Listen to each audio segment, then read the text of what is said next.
दोस्तों हम लोग पढ़ रहे हैं 12th क्लास की फिजिक्स। और दोस्तों आइए देख लेते हैं इस शॉर्ट वीडियो में हम लोग कवर करेंगे महत्वपूर्ण दोस्तों जो फिजिक्स के कुछ फार्मूले दिए गए हैं दोस्तों। तो देख लेते हैं पहले चैप्टर में कौन कौन से हैं। तो फ्रेंड्स वैद्युत आवेश तथा क्षेत्र से संबंधित तो दोस्तों सबसे ज़्यादा इंपॉर्टेंट है वैद्युत आवेश। दोस्तों वैद्युत आवेश का फार्मूला क्या होता है, Q equal to N E. वही दोस्तों वैद्युत क्षेत्र की तीव्रता की यदि बात करें तो दोस्तों वैद्युत क्षेत्र की जो तीव्रता होती है उसे दोस्तों किसे लिखते हैं, तो E vector equal to F vector upon Q. और दोस्तों एफ की वैल्यू रख देते हैं। तो फ्रेंड्स जब एफ की वैल्यू रखते हैं तो क्या आ जाता है 1/4 pi epsilon naught into Q by R square. तो दोस्तों ये इसका फार्मूला होता है यानी वैद्युत क्षेत्र की तीव्रता का।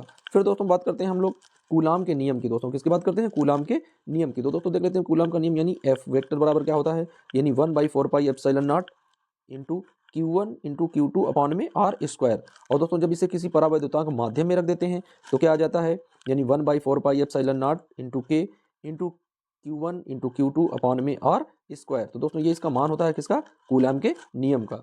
फिर दोस्तों देख लेते हैं कि वैद्युत द्विध्रुव आघूर्ण को किससे लिखते हैं। तो फ्रेंड्स वैद्युत द्विध्रुव आघूर्ण को लिखते हैं P vector equal to Q into 2L vector. दोस्तों क्या है, जहां पर वेक्टर का चिन्ह लगा होता है इसका मतलब है कि उसकी सदिश यानी उसकी दिशा भी है, यानी परिमाण के साथ साथ उसकी दिशा का भी ज्ञान है दोस्तों, यानी दिशा का भी इसमें कैलकुलेट किया गया है। फिर दोस्तों बात करते हैं बल युग्म का आघूर्ण। दोस्तों क्या है, बल युग्म का आघूर्ण। तो दोस्तों बल युग्म का आघूर्ण क्या होता है, यानी टाउ बराबर पीई साइन थीटा। दोस्तों क्या होता है, टाउ बराबर पीई साइन थीटा। वहीं दोस्तों यदि इसे सदिश रूप में लिखें, किसके रूप में लिखें, सदिश रूप में लिखें तो क्या आ जाएगा, tau vector equal to P vector cross E vector. दोस्तों हमें डॉट प्रोडक्ट और क्रॉस प्रोडक्ट का मान पता होना चाहिए। दोस्तों जब डॉट प्रोडक्ट लगा होता है वहां पर कॉस थीटा रखते हैं, जहां पर क्रॉस प्रोडक्ट लगा होता है वहां पर साइन थीटा रखते हैं। फिर दोस्तों बात करते हैं अच्छी स्थिति में विद्युत क्षेत्र की तीव्रता क्या होती है। तो फ्रेंड्स जब अच्छी स्थिति में विद्युत क्षेत्र की तीव्रता निकालते हैं तो क्या होता है, यानी E equal to 1/4 pi epsilon naught 2p/r cube. दोस्तों क्या होता है 2p/r क्यूब। ये होता है फ्रेंड्स अच्छी स्थिति यानी एक्स अक्ष पर। फिर दोस्तों बात करते हैं कि निरक्षी स्थिति में विद्युत क्षेत्र की तीव्रता का फार्मूला क्या होता है, यानी एक तो दोस्तों अक्ष पर होता है और दूसरा निरक्ष पर होता है। तो बात करते हैं फ्रेंड्स निरक्ष के लिए, तो क्या है E equal to 1/4 pi epsilon naught into p/r cube. दोस्तों निरक्ष पर क्या होता है p और अक्ष पर क्या होता है 2p, बस हमें इतना याद रखना है। फिर दोस्तों बात करते हैं गॉस प्रमेय की, जो दोस्तों बहुत ही ज़्यादा इंपॉर्टेंट है और प्रत्येक ईयर यूपी बोर्ड एग्जाम में गॉस की प्रमेय अवश्य पूछी जाती है। तो दोस्तों बात करते हैं गॉस की प्रमेय क्या होती है। तो फ्रेंड्स गॉस की प्रमेय को लिखते हैं फाई ई से। किससे लिखते हैं फ्रेंड्स, फाई ई से, यानी फ्लक्स। तो दोस्तों ये फ्लक्स क्या होता है, ये जो उस पर आवेश होता है, किस पर, किसी बंद पृष्ठ का दोस्तों जो आवेश होता है वो उसके 1/एप्सिलॉन नॉट गुने के बराबर होता है। तो दोस्तों 1/एप्सिलॉन नॉट इंटू सिग्मा क्यू। दोस्तों क्या है, सिग्मा क्यू। फिर दोस्तों बात करते हैं अनंत लंबाई के एक दोस्तों क्या है, अनंत लंबाई के एक समान आवेशित सीधे तार के निकट उत्पन्न वैद्युत क्षेत्र की तीव्रता का फार्मूला क्या होता है। तो दोस्तों एक अनंत लंबाई के लिए फार्मूला ई बराबर क्या होता है, यानी lambda upon 2 pi epsilon naught R. दोस्तों क्या होता है formula, lambda upon 2 pi epsilon naught into are.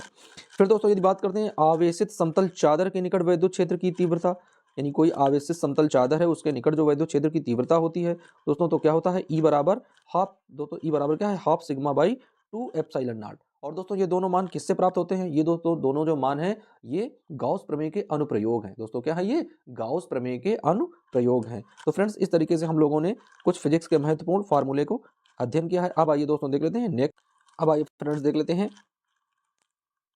दोस्तों एक कूलाम आवेश। दोस्तों एक कूलाम आवेश जो होता है उसमें क्या होता है, तो दोस्तों एक कूलाम आवेश में 3 × 10⁹ ESU के बराबर होता है। दोस्तों कितना होता है, 3 × 10⁹ ESU के बराबर होता है। वहीं दोस्तों यदि एक ESU की बात करें, दोस्तों किसकी बात करें, एक ESU की बात करें तो कितना होता है, यानी 1/3 × 10⁹ कूलाम की। दोस्तों तो अब आइए दोस्तों देख लेते हैं कि मुक्त आकाश का परावैद्युतांक क्या होता है। तो दोस्तों मुक्त आकाश का जो परावैद्युतांक है यानी एप्सिलॉन नॉट का दोस्तों जो मान है, तो फ्रेंड्स एप्सिलॉन नॉट का जो मान होता है 8.85 × 10⁻12 एफ एम इनवर्स। वहीं दोस्तों बात करते हैं दूसरे फार्मूले में कि 8.85 इंटू 10⁻12 कूलाम स्क्वायर प्रति न्यूटन मीटर स्क्वायर की।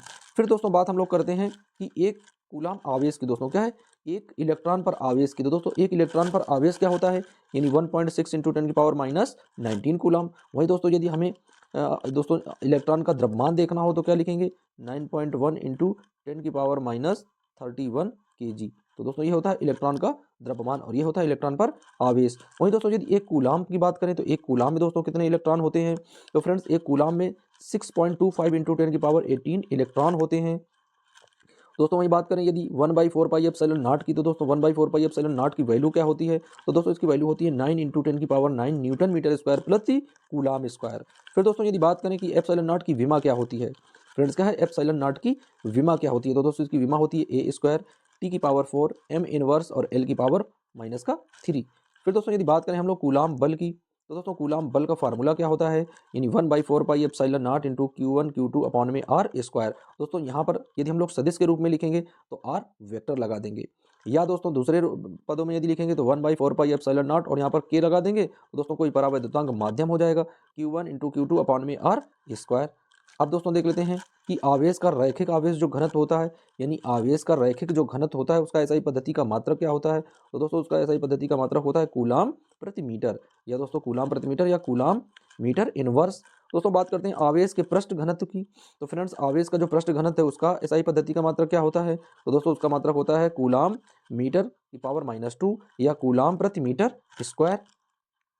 दोस्तों हम बात करते हैं यदि आवेश का, दोस्तों क्या है आवेश का आयतन घनत्व, तो दोस्तों आवेश का जब आयतन घनत्व निकालते हैं तो क्या होता है कूलाम मीटर की पावर -3 या कूलाम प्रति मीटर क्यूब। दोस्तों क्या होता है कूलाम प्रति मीटर क्यूब। तो फ्रेंड्स ये थे कुछ फिजिक्स के बहुत ही महत्वपूर्ण फार्मूले, जिन फार्मूलों का हम लोगों ने अध्ययन किया। मिलते हैं दोस्तों नेक्स्ट वीडियो में फिर किसी नई फार्मूलों के साथ, जब तक के लिए फ्रेंड्स बने रहिए वीडियो और चैनल के साथ। जय